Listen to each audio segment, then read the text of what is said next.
Hello everybody, today's another day. Man, do we have some big news recently.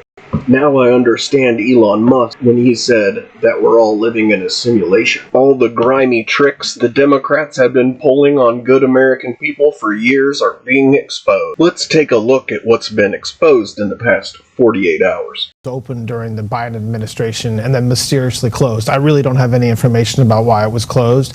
And then we started again last year, the FBI did, working with the U.S. Attorney in Alabama. And it's extraordinarily egregious. You just talked about it, but imagine a donor to the SPLC if they were told, by the way, we're going to give the money you're giving us to the Ku Klux Klan. Okay? Like, it's in some cases over $1 million. I mean, it's incredible. Now, they say they're no longer using these informants in this way and that it was necessary because they had all sorts of threats against the organization, firebombing threats and other acts of purported violence. And that's why they had to use these informants. And to that, you say? Well, to that I say, for one, the indictment charges all the way through 2023. So I'm here to speak about what they're doing right now, but that indictment charges a long period of time through 2023. And second, and more importantly, there's no allegation or information in the indictment that suggests they shared that information with law enforcement. They have communicated. They said they did. Well, they have communicated when they so chose with law enforcement over the years. There's no information that we have that suggests that the money that they were paying to these informants and these members of these organizations, they then turned around and shared what they learned with law enforcement. To the contrary, or else we would have known from their own words that they had given this money to these guys, and we didn't know it. What about Charlottesville and the Charlottesville Unite the Right rally? Were they involved in that?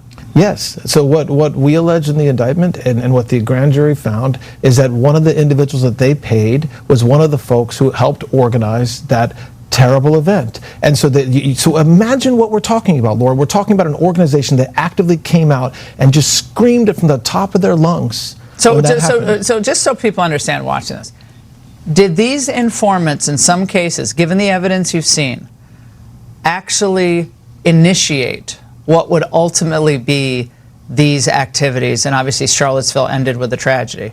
Well, we know that they were part of those. They were part of it. Whether they were the leaders or the initiators, that'll come out, I think, eventually. But what we do know is that the very entities that this group was raising money to go against are the very entities that they were taking the money in and paying to these entities and these individuals associated with those groups. What was the money used for? Well, we don't know, because again, all we know is that they set up these fictitious bank accounts. Fake names, like the Constitution Group or whatever it was called. Then they had one called Fox Photography. Right, completely fictitious as far as the investigation has shown. Wow, absolutely unbelievable. Now, before we review the Democrats and how they use this to run an election against Donald Trump, something comes to mind. A person who's been telling you to vote Democrat all of a sudden after being right-wing and hoping the United States loses against Iran. Who's that person again? With Unite the Right is let's put every important person in our movement in one place and everyone sees us as a threat to civilization. I mean, isn't that kind of worrisome? I don't know. I mean, I hope I'm not concerning people. I'm still going to go. You know, you can't live your life in fear, but you think of it that Kessler, Enoch, Spencer, James Alsop, Baked Alaska, I mean, like, everyone's going to be there. Sam Hyde, Lauren Southern, people from Rebel Media are going to be there. And I don't know, is that a great idea? I don't know who thought it'd be a great idea. Like, hey, let's all go to Lee Park. Everyone thinks we're Nazis and bigots, and let's just go in the middle of an open field, all the important people. Look, I understand the importance of rallying the troops, building the morale, uniting the right. That's why I'm going, but I am a little worried about that part of it, that you might get some nut job, some Travis Bickle LARPer down there with some bad intentions and some bad ideas. Kind of explains why he told everybody to vote for Kamala Harris. Do you guys remember Biden's campaign ads? Charlottesville, Virginia is home to the author of one of the great documents in human history. We know it by heart. We hold these truths to be self-evident, that all men are created equal, endowed by their Creator with certain inalienable rights. We've heard it so often, it's almost a cliche, but it's who we are. We haven't always lived up to these ideals, Jefferson himself didn't, but we have never before walked away from them. Charlottesville is also home to a defining moment for this nation in the last few years.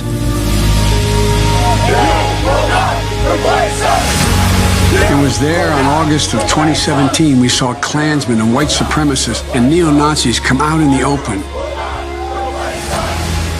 Their crazed faces, illuminated by torches, veins bulging and bearing the fangs of racism, chanting the same anti-Semitic bile heard across Europe in the 30s. And they were met by a courageous group of Americans, and a violent clash ensued. And a brave young woman lost her life. And that's when we heard the words of the President of the United States that stunned the world and shocked the conscience of this nation. He said there were, quote, some very fine people on both sides. Very fine people on both sides? With those words, the President of the United States assigned a moral equivalence between those spreading hate and those with the courage to stand against it. And in that moment, I knew the threat to this nation was unlike any I had ever seen in my lifetime. I wrote at the time that we're in the battle for the soul of this nation. Well, that's even more true today. We are in the battle for the soul of this nation. I believe history will look back on 4 years of this president and all he embraces as an aberrant moment in time. But if we give Donald Trump 8 years in the White House, he will forever and fundamentally alter the character of this nation, who we are, and I cannot stand by and watch that happen. The core values of this nation, our standing in the world, our very democracy, everything that has made America America is at stake. That's why today I'm announcing my candidacy for President of the United States. Yep, Captain confused himself, who shoved this narrative down the American people's throat. They basically ran a campaign on nothing but this. Remember what you saw on television. Remember seeing those neo-Nazis and Klansmen and white supremacists coming out of fields with lighted torches. And remember what the president said when asked? And you had people, and I'm not talking about the neo-Nazis and the white nationalists, because they should be condemned totally. Their veins bulging. He said specifically that he was condemning them. No, he did not. He said he walked out and he said, let's get this straight. The veins bulging on their as they were screaming. Remember, just close your eyes and picture what it was. Their veins bulging. Their veins bulging. Nazi sympathizers carrying Nazi fags.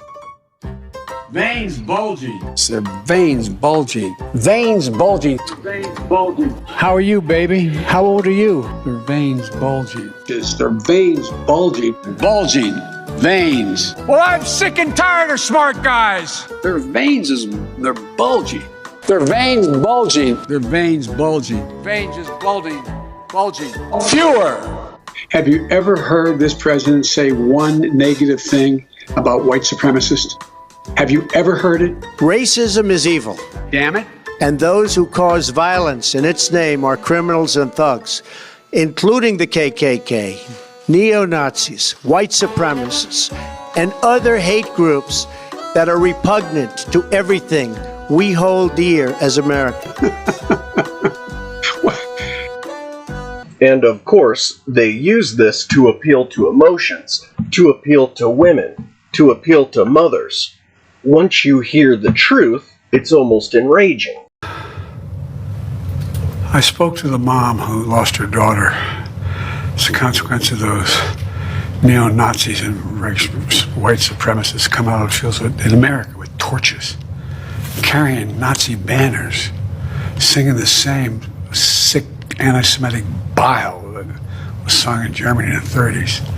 And when her daughter was killed, the press went to the then President Trump and said, what do you think? He said, they're very fine people on both sides. And I knew then, I knew I'd do something. And that's how I decided to run, because democracy was literally at stake. Now we see why the Biden administration stopped the FBI from investigating. Not only that, but the liberal news media that's anti-American at this point picked it up and ran with it continuously for years. I'm not talking about the neo-Nazis and the white nationalists, because they should be condemned totally. But you had many people in that group other than neo-Nazis and white nationalists, okay? I've condemned neo-Nazis. I've condemned many different groups, but not all of those people were neo-Nazis, believe me. Not all of those people were white supremacists. You also had people that were very fine people on both sides. You had people in that group, excuse me, I saw the same pictures as you did. Those are the receipts. Why doesn't President Trump condemn racism? His own words and actions tell you why. He's a racist. Okay, I'm being told we have it. Thank you. Run it, please. Excuse me, to protest. Excuse me, they didn't put themselves down as you. And you had some very bad people in that group. But you also had people that were very fine people on both sides. That was President Trump saying that very fine people were marching alongside neo-Nazis and skinheads and white supremacists, people who had chanted Jews will not. Yes, those people, the anti-Semites in Charlottesville. They were tapping into the deep and dark vein of what's known today as replacement theory. Now, most people watching that would be outraged. The former president said this. They showed up in Charlottesville. Excuse me, to protest. Excuse me, they didn't put themselves down as you. And you had some very bad people in that group. But you also had people that were very fine people on both sides. Very fine people among Americans that night chanting Nazi slogans. Man who has often struggled to unequivocally denounce white supremacists. They showed up in Charlottesville. Excuse me, to protest. Excuse me, they didn't put themselves down as you. And you had some very bad people in that group. But you also had people that were very fine people on both sides. Those words have power. They have meaning. And when Donald Trump speaks, the world listens. Neo-Nazis and white supremacists certainly listen. So why can't he denounce them? Why can't he reject their support? Outrageous. And for years, there's been people saying that this is all a hoax and it's fake.